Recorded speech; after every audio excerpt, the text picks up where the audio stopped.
पण आज प्रत्यक्षात पाहिलं आणि आमचा डोळ्यांवरचा विश्वास बसेल असा झाला. शोभताय शोभा, शोभताय खरे या महाराष्ट्राचा राजा, शोभताय खरे महाराष्ट्राचा राजा. माणूस रे, पाहिलं काय प्रचंड वैराग्य आहे.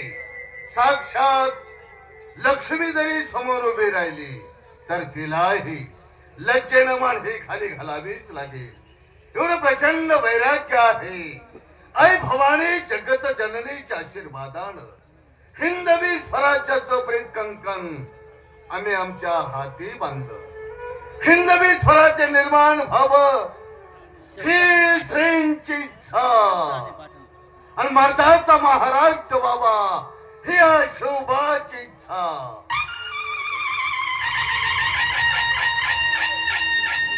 परंतु हे प्रचंड वैराग्य पाहून असं वाटतं याच ठिकाणी इथेच संपूर्ण राज्य वैभवाचा त्याग करावा आणि अखेर असंच वैराग्य पत्करावं. हो, पांडुरंग हरी, पांडुरंग हरी, पांडुरंग हरी. शोभा, काय बोललात आपण?